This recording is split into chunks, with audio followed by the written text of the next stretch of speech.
What's the big question?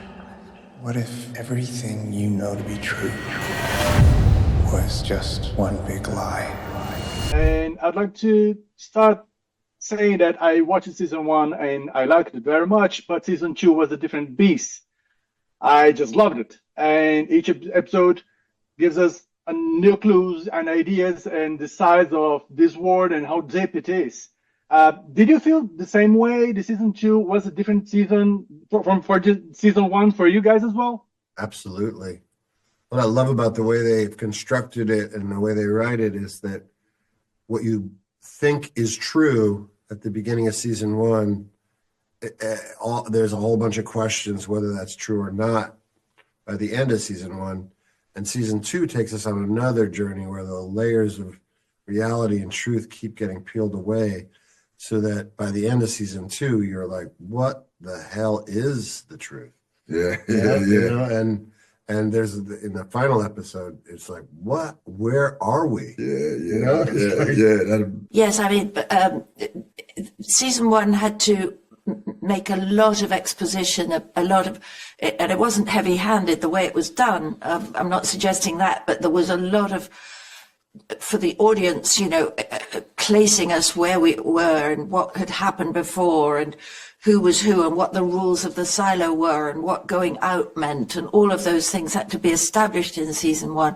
By season 2, we know those things and we can get down to the nitty-gritty of what we're going to do about, you know, following Juliet's lead and where that's going to take us. And on a personal note, of course, my character opens up, you know, from season 1 where she's literally shut down, in season 2 where she goes out and connects with other people.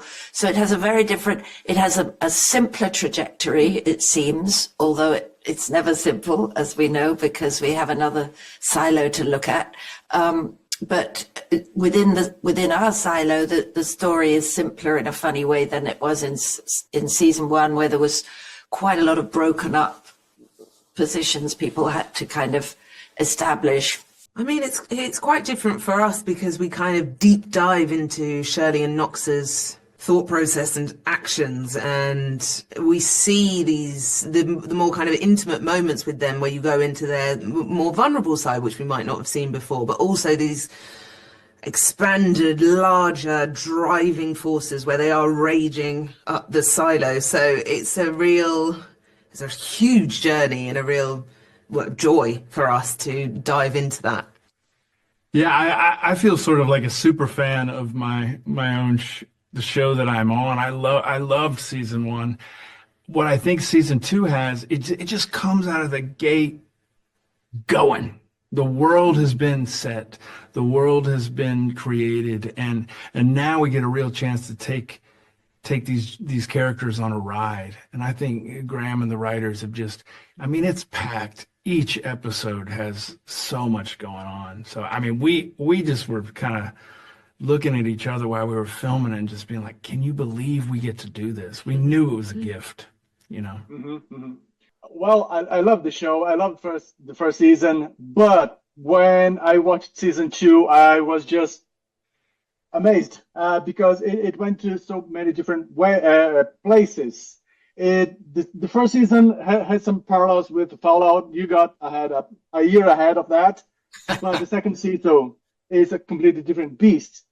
It reminded me of Lost, which was one of the best shows of 2000s. The way you were thinking when you made that turn, you were just following the book, or you also wanted to do this completely different way of going? I think it started with the books. The first 2 seasons make up the first book of Hugh's Silo trilogy, but there was something just attractive about the story taking its turn, going into these 2 stories of Juliet and Solo in Silo 17, and then all the story of the uprising in 18 with all these characters that now we'd gotten to know. So we didn't have to establish them. We just had to go deeper and follow their stories and find out more about them. And that was fun. That was a lot of fun to think of those stories. And then, Juliet with being in 17, we early on thought, well, that's how we want to start the season. Just find Juliet. And then there was, well, let's start with a prologue so the audience won't know when they are, where it is, what's going on. Is this in our silo? But we've seen their other silo, all this. And then, with the flag. And then we see Juliet and we realize, she's going into the silo where that happened. And there's a mystery about what happened and all the bodies outside. So we thought that was a fun way to start. And then, you get to do an episode with Rebecca, not even having any words to say, but Michael Dinner, who directed the episode, we worked together all the years on Justified. He said, man, she's good. It's just so much in the eyes and she's such a physical actor that it's fun to put her through, this, that, and the other thing in that episode. Yes, it was one of the best episodes, and having no dialogues, almost no dialogues, is amazing. And you have Steve Zahn appearing on first time there, just eyes, and it's amazing. I love him since Treme.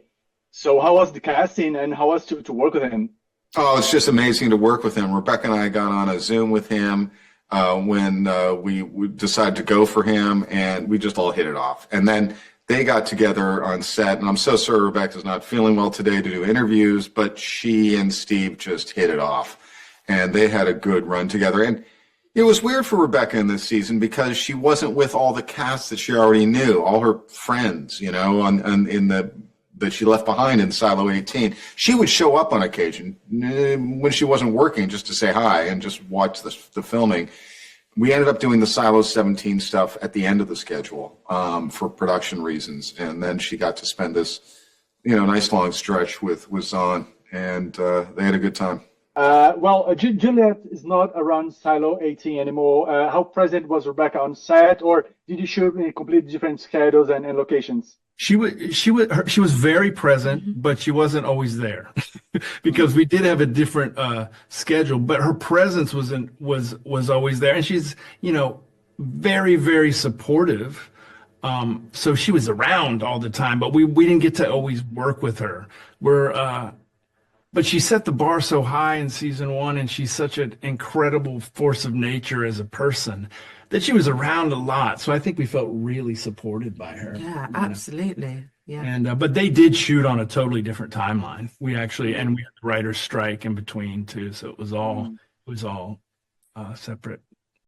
I love to go and see the set and understand how the work that the props team they put into sets like that. Have you got a list of favorite props that are there and help you to get into the story? Well, there was something when we were, I think somebody thought that a toaster was a recording machine or something. I love the fact that we didn't really know what these machines were for.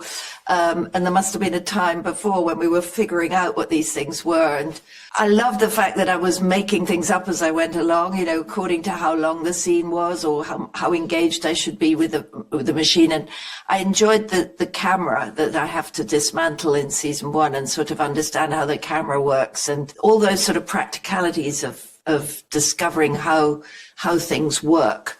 Nowadays, you can't open things up and understand how they work in the way that they could, when now everything's so digital, we wouldn't really understand. If you opened a mobile phone, you'd just see a tiny little, SIM card. Whereas in those days, you could actually see, the days of when we collected, the relics from the past are all much more sort of, you can pull them apart and see how they function and put them back together again, even though you might not know what they were originally for.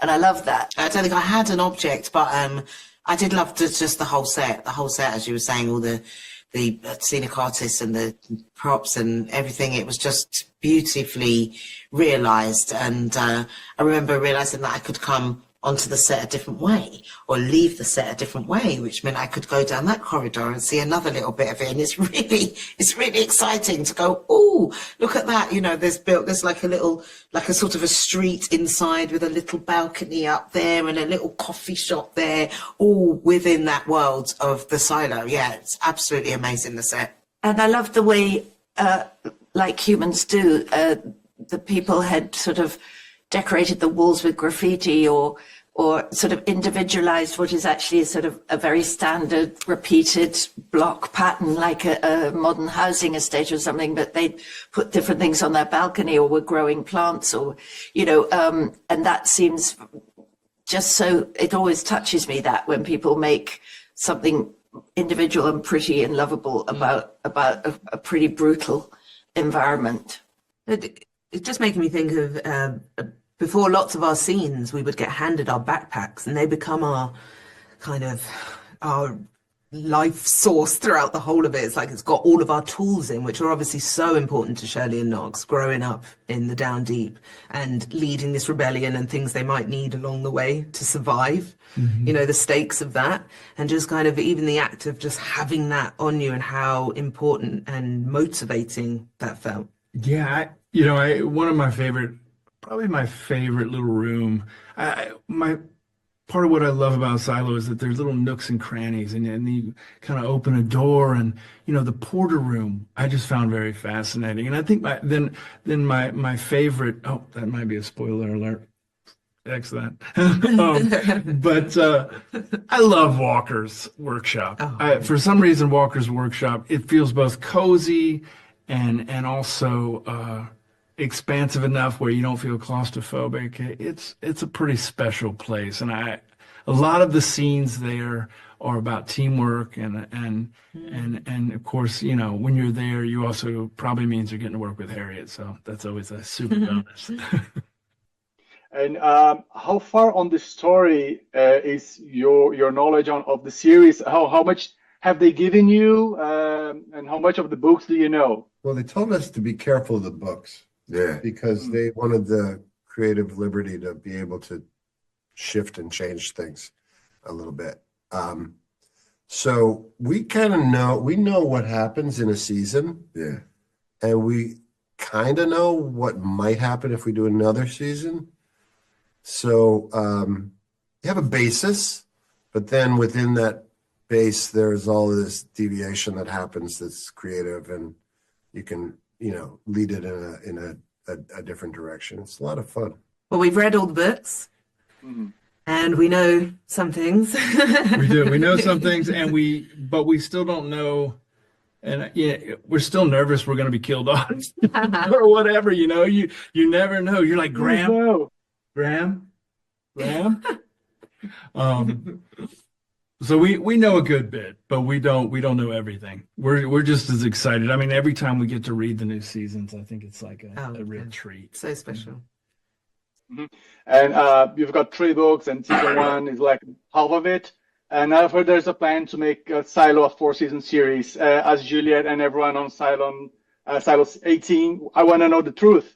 Is that really the plan? You're still sticking to 4 seasons? Or I applaud that you want to know the truth like our characters want to know the truth, right? And like our characters, you're going to have to wait a while before you get the truth. But we certainly have a plan. And I won't say what the plan is, but we do not plan to overstay our welcome. And we also plan to answer all the questions. And hopefully have a rip-roaring ride along the way.